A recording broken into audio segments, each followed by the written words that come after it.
NP news channel में आप सभी का स्वागत है। अगर आपने अब तक हमारे चैनल को सब्सक्राइब नहीं किया है तो प्लीज़ हमारे चैनल को सब्सक्राइब कीजिए और साथ ही वो बेल आइकन भी दबा दीजिए। मित्र हो, आजच्या डॉक्टर बाबासाहेब आंबेडकर आणि संविधान सभा ह्या विषयावर व्याख्यान देत असताना मी काही गोष्टी प्रथमतः स्पष्ट करू इच्छितो की आपल्या पत्रिका आणि पोस्टरमध्ये माझ्या नावाच्या पूर्वी डॉक्टर असा शब्दप्रयोग आलेला आहे, परंतु संविधानाचा आपण विचार करतो त्यावेळेला अनेक गोष्टी क्लिअर असणं गरजेचे असतात आणि मी आपल्याला सांगू इच्छितो की मी डॉक्टर नसल्यामुळं केवळ श्रीकिशन मोरे असाच ह्यामध्ये शब्द आपण वाचावा। आणि दुसरी महत्त्वाची गोष्ट अशी मी आपल्यासमोर स्पष्ट करू इच्छितो की आजच्या व्याख्यानामध्ये जे विचार मी आपल्यासमोर मांडणार आहे ते विचार कोणत्याही संस्थेचे, संघटनेचे हे प्रातिनिधिक स्वरूपाचे विचार नसतील। मला डॉक्टर बाबासाहेब आंबेडकर आणि संविधान सभा ह्या अनुषंगाने ज्या बाबी कळाल्या थोडक्यात त्या मी आपल्यासमोर मांडण्याचा प्रयत्न करेन। त्या माझ्या वैयक्तिक अशा स्वरूपाच्या असतील। ज्यावेळेला आपण डॉक्टर बाबासाहेब आंबेडकर आणि संविधान सभा असा विषय अभ्यासासाठी नियोजित करीत असतो त्यावेळेला आपल्या सोयीसाठी अर्थात काही बाबी समजण्यासाठी जास्त सोप्या जाव्यात या अनुषंगाने मी काही मुद्दे या व्याख्यानामध्ये ज्याच्यावर विचार मांडायचा आहे ते आपल्यासमोर प्रथमतः प्रगट करू इच्छितो। मी ह्या व्याख्यानामध्ये संविधान सभा आणि कार्यपद्धती याचा थोडक्यात परिचय घेईन। त्यानंतर डॉक्टर बाबासाहेब आंबेडकरांचा संविधान सभा प्रवेश आणि बाबासाहेबांची काय भूमिका होती संविधान सभेमध्ये जाण्याची ह्यावर काही विचार आपल्यासोबत व्यक्त करण्याचा प्रयत्न करेन। त्यासोबत संविधान सभेतील डॉक्टर बाबासाहेब आंबेडकर ही मी मांडणी करत असताना ऐतिहासिक जे घटनाक्रम संविधान सभेमध्ये घडले आणि बाबासाहेब आंबेडकरांच्या जीवन आणि कार्यामध्ये जे घडले त्याची तशाच प्रकारे मांडणी आपल्यासमोर सादर करण्याचा मी प्रयत्न करणार आहे। आणि ह्यामध्ये काही महत्त्वाचे पैलू असे असतील, डॉक्टर बाबासाहेब आंबेडकर यांचं संविधान सभेमधील प्रथम भाषण 17 डिसेंबर 1946, त्यासोबत डॉक्टर बाबासाहेब आंबेडकर आणि संविधान सभेच्या समित्या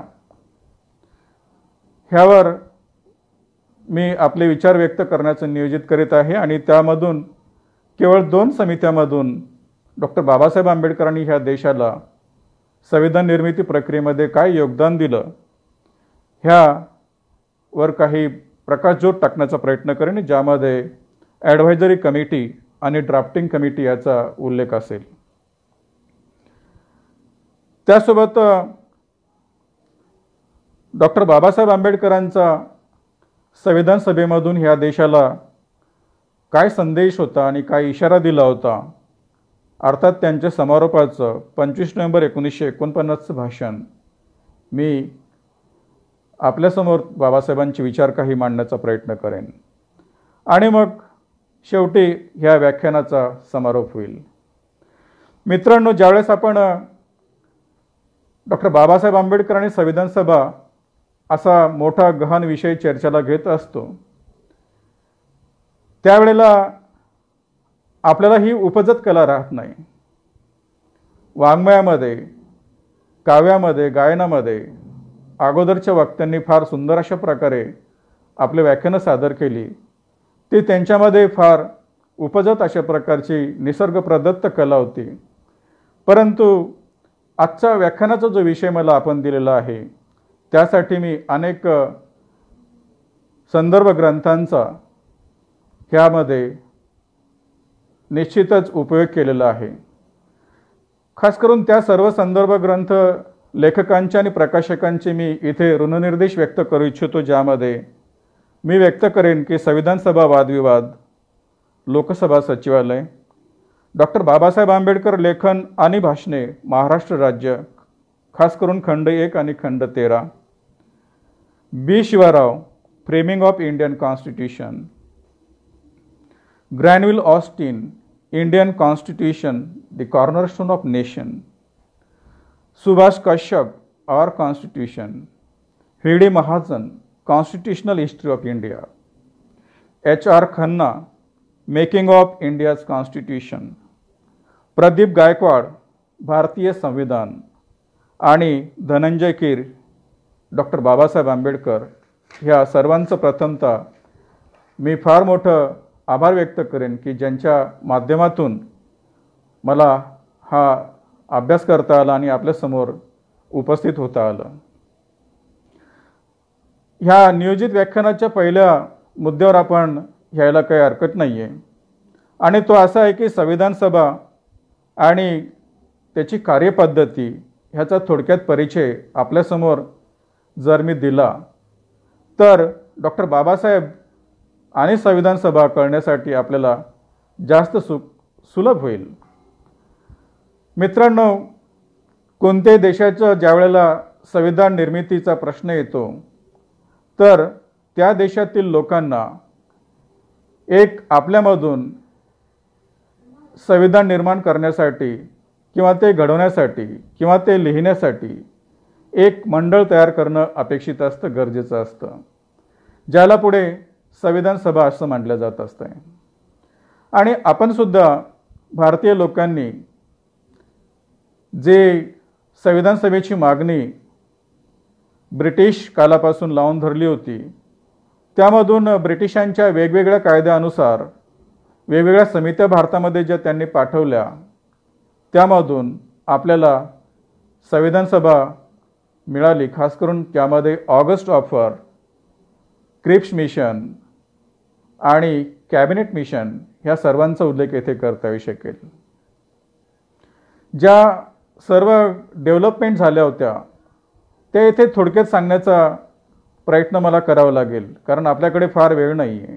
आपल्याला विदित आहे की डॉक्टर बाबासाहेब आंबेडकरांनी संविधान सभेमध्ये ह्या संविधान निर्मितीचा जो काळ सांगितला होता तेवढा मोठा काळ गेलेला आहे, आणि मग ह्या आपल्याला 1 तासामध्ये ह्या साऱ्या गोष्टी कव्हर करायच्या. त्यामुळं थोडक्यातच आढावा मी याचा घेईन. आपल्या संविधान निर्मिती सभेला किंवा संविधान सभा ज्या निवडणुका झाल्या होत्या त्या निवडणुकांमधून 9 डिसेंबर 1946 रोजी संविधान सभेचं कार्य सुरू झालं होतं, आणि अंतिमतः हे संविधान सभेचं कार्य 24 जानेवारी 1950ला पूर्णत्वास गेलं. म्हणजे एकूण संविधान निर्मितीला 3 वर्षे 1 महिना आणि 16 दिवस आपल्या संविधान सभेनं घेतले. एक गोष्ट इथे स्पष्ट करावी लागेल की डॉक्टर बाबासाहेब आंबेडकरांनी 25 नोव्हेंबर 1949च्या आपल्या भाषणामध्ये 2 वर्षे 11 महिने आणि 17 दिवस असा उल्लेख केला. पण बाबासाहेबांच्या भाषणानंतर 26 नोव्हेंबर आणि 24 जानेवारी 1950 रोजी सुद्धा संविधान सभेचे सत्र आयोजित झालेले होते, आणि म्हणून हा टोटल जो काळ आहे तो आहे 3 वर्षे 1 महिना आणि 16 दिवस.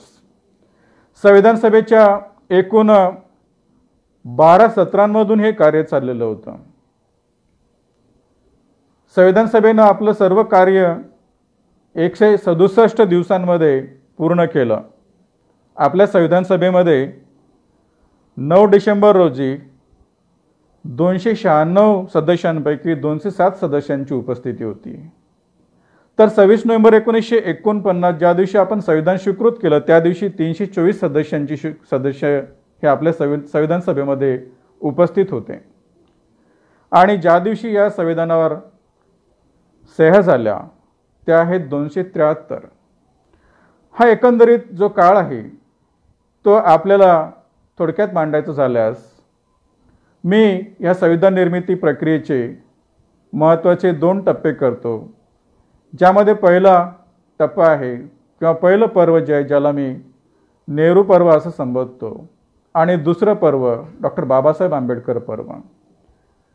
13 डिसेंबर 1946 रोजी पंडित नेहरूंनी संविधान सभेमध्ये ध्येय आणि उद्दिष्टांचा ठराव मांडलेला होता. आणि त्या ठरावावर पुढे चर्चा झाली. 22 जानेवारी 1947ला तो ठराव पारित करण्यात आला. आणि मग त्यानंतर जी संविधान सभेमध्ये चर्चा झाली त्यामध्ये वेगवेगळ्या समित्या तयार करण्यात आलेल्या होत्या. त्या वेगवेगळ्या समित्यांना वेगवेगळं काम संविधान सभेनं नियोजित केलेलं होतं. आणि मग त्या समित्यांनी आपले अहवाल संविधान सभेला सादर केले. त्या अनुषंगाने मग एक आपल्या संविधान सभेचा कच्चा आराखडा तयार व्हावा आणि तो आराखडा मग ड्राफ्टिंग कमिटीकडे जावा आणि ड्राफ्टिंग कमिटी त्या आराखड्याला तपासेल. त्यानंतर एक ड्राफ्ट बनवेल आणि तो ड्राफ्ट संविधान सभेसमोर मांडेल. अशा प्रकारची ती एक प्रक्रिया चालणार होती. त्या प्रकारे ते घडलं. आणि मग तो ड्राफ्ट बाबासाहेब आंबेडकरांनी संविधान सभेच्या ड्राफ्टिंग कमिटीच्या मार्फत 4 नोव्हेंबर 1948ला संविधान सभेसमोर मांडला होता. त्यानंतर 114 दिवस संविधान सभेमध्ये चर्चा झाली आणि अंतिमतः आपण आपल्या संविधानाला स्वीकृती जी दिली ती तारीख होती 26 नोव्हेंबर 1949. हे सर्व ह्यासाठी सांगण्याची गरज आहे की डॉक्टर बाबासाहेब आंबेडकरांचं संविधान सभेमधील योगदान कार्य जे होतं ते ह्या सर्व लोकशाही पद्धतीनं निर्माण झालेल्या लोकशाहीच्या आधारावर निर्माण झालेल्या ह्या संविधान सभेमध्ये झालेलं होतं. आणि डॉक्टर बाबासाहेब आंबेडकर सुद्धा एक लोकशाहीचे फार मोठे पुरस्कर्ते होते, आपल्याला माहिती आहेच. अशा प्रकारे संविधान सभा 3 वर्ष 1 महिना आणि 16 दिवस चालते. यासोबत आणखी एक दुसरी गोष्ट मी आपल्याला सांगेन की संविधान सभा निर्माण झाल्यानंतर ज्या कायदेशीर घडामोडी झालेल्या होत्या त्यामध्ये इंग्लंडमध्ये ज्या घटनाक्रम झाल्या, जिथे कन्झर्वेटिव्ह पार्टीचं सरकार होतं ते जाऊन लेबर पार्टीचं सरकार आलं आणि मग भारताच्या दृष्टीने फार मोठ्या चांगल्या गोष्टी झाल्या होत्या, ज्यामधून independence of India act 1947 pass झाला आणि आपल्याला स्वातंत्र्य मिळालं 15 ऑगस्ट 1947 रोजी. त्यासोबतच पाकिस्तानची निर्मितीसुद्धा झालेली होती आणि मग त्यामुळं काही पेचसुद्धा आपल्या संविधान सभेमध्ये कार्यपद्धती सुरू असताना आलेले होते. ही संविधान सभा 2 भूमिका घेऊन चाललेली होती, खास करून एक संवैधानिक कार्य आणि दुसरं वैधानिक कार्य. संवैधानिक कार्य म्हणजे संविधान निर्मितीचं कार्य आणि वैधानिक कार्य म्हणजे विधानमंडळासारखं कार्य, कायदे बनवण्याचं कार्य. ज्या दिवशी आपण संविधान स्वीकृत केलं आणि संविधान सभेवर सह्या झाल्या त्या दिवशी संविधान सभेचं संविधान निर्मितीचं कार्य संपलं. परंतु त्यानंतर सुद्धा संविधान सभेचं विधानमंडळासारखं कार्य किंवा विधानमंडळ म्हणून कायदे बनवण्याचं कार्य पुढे चालूच होतं. ह्या काही गोष्टी आपल्यासमोर इथे मी व्यक्त केल्या पाहिजे. दुसऱ्या मुद्द्याकडे आजच्या व्याख्यानात येत असताना डॉक्टर बाबासाहेबांच्या संविधान सभा प्रवेशाविषयी आणि संविधान सभेमध्ये त्यांच्या प्रवेशाच्या भूमिकेविषयी आपल्याला विचार करायचा आहे. आपल्याला माहिती आहेच की आपल्या भारतामध्ये ज्या संविधान सभेसाठी मागण्या झालेल्या होत्या भारतीय लोकांकडून, अनेक विचारवंत त्या मागणीचा जो स्रोत आहे तो लोकमान्य टिळक आणि ॲनी बेझंट यांच्या काही लिखित स्वरूपाच्या डॉक्युमेंटपर्यंत नेऊन पोहोचवतात. तर काही महात्मा गांधीच्या 1922च्या विचारात त्याला व्यक्त करतात. त्या अनुषंगाने ज्या त्यावेळेच्या राष्ट्रीय काँग्रेसमध्ये घडामोडी झाल्या होत्या आणि राष्ट्रीय चळवळीचा भाग म्हणून संविधान सभेची मागणी देशामध्ये फार मोठ्या जोरात चाललेली होती. ह्या देशामध्ये सर्वांनाच असं वाटलेलं होतं की आपल्याला आपले संविधान निर्माण करण्यासाठी एक संविधान सभा असली पाहिजे. परंतु सुरुवातीला डॉक्टर बाबासाहेब आंबेडकर ह्यांना अशा संविधान सभेची खरोखरच गरज होती का असा प्रश्न पडला आणि त्यांचं असं मत झालेलं होतं की ज्या अर्थी त्या दिवशी 1935चा गव्हर्नमेंट ऑफ इंडिया ॲक्ट किंवा भारत सरकारचा 1935चा कायदा अंमलात आलेला होता आणि त्या अनुषंगानं भारताचं प्रशासन आणि शासन चाललेलं होतं, तर मग संविधान सभा ही काही सध्याच्या काळामध्ये गरजेची नाही असं डॉक्टर बाबासाहेब आंबेडकरांनी 6 मे 1945च्या शेड्यूल कास्ट फेडरेशनच्या मध्ये झालेल्या भाषणामध्ये आपले विचार व्यक्त केलेले होते. परंतु त्यानंतर ब्रिटिश सरकारने संविधान सभेची मागणी भारतीय लोकांची मान्य केली आणि मी इथे आपल्याला आवर्जून सांगेल की त्यानंतर भारतीय राजकारणामध्ये आणि ह्या देशाच्या इतिहासामध्ये 3 नावाला फार मोठं महत्त्व प्राप्त झालेलं होतं. त्यामध्ये महात्मा गांधी, बॅरिस्टर डॉक्टर बाबासाहेब आंबेडकर अशा प्रकारचे राजकारणामधले वलय असलेले राजकीय विचारवंत, राजकीय योद्धे आणि ह्या देशामध्ये त्या काळात राजकारणामध्ये नावाजलेली व्यक्तिमत्व होते. जरी डॉक्टर बाबासाहेब आंबेडकरांची भूमिका संविधान सभेची गरज नव्हती अशी होती, तरीसुद्धा त्यानंतर डॉक्टर बाबासाहेब आंबेडकरांनी जो मध्यम मार्ग, त्यामधून मला त्यांच्यामध्ये बुद्धाचा जो प्रभाव होता इथे जाणवतो.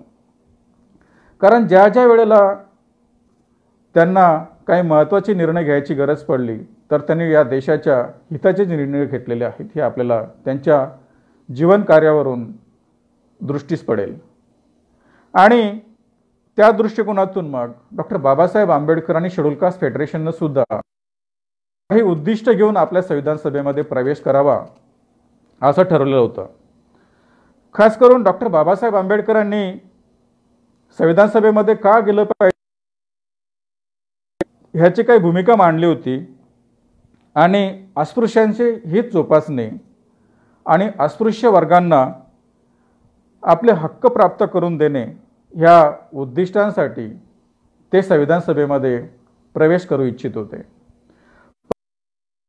परिस्थिती फार गंभीर अशा प्रकारची होती, कारण डॉक्टर बाबासाहेब आंबेडकर एकतर काँग्रेसचे प्रखर विरोधक होते. त्यामुळं काँग्रेसने जाहीर केल्याप्रमाणेच डॉक्टर बाबासाहेब आंबेडकरांना संविधान सभेचे दरवाजेच काय, खिडक्यासुद्धा बंद केल्यात अशा त्यांच्या घोषणा आलेल्या होत्या. आणि म्हणून जरी ते मुंबई प्रांतामधून येत होते तरीसुद्धा प्रांतामधून बाबासाहेब निवडून जाऊ शकले नाही, कारण त्यांचं संख्याबळ इथे तेवढं नव्हतं. परंतु डॉक्टर बाबासाहेब आंबेडकर यांचे खंदे समर्थक, खास करून शेड्यूल कास्ट फेडरेशनचे खंदे समर्थक बंगालमध्ये JN मंडल, जोगेंद्र यांच्या रूपानं होते. आणि मग बाबासाहेब आंबेडकरांना शेड्यूल कास्ट फेडरेशनने बंगालमधून उमेदवारी दिली आणि ते जोगेंद्रनाथ मंडल ह्यांच्या पाठिंब्यानं आणि मुस्लिम लीगच्या समर्थनानं ते संविधान सभेमध्ये पोहोचले होते. डॉक्टर बाबासाहेब आंबेडकरांनी हा संविधान सभेमध्ये जाण्याचा पहिला विजय तर, परंतु ज्या अर्थी डॉक्टर बाबासाहेब आंबेडकर संविधान सभेमध्ये जातात आणि मग अस्पृश्यांच्या हितसंबंधांना, त्यांच्या कायदेशीर हक्कांना, त्यांच्या संवैधानिक हक्कांना ते कशा प्रकारे तिथे लावून धरतात, त्याची भूमिका मांडतात, हे आपल्या पुढच्या विवेचनामधून आपल्याला बघायला मिळेल.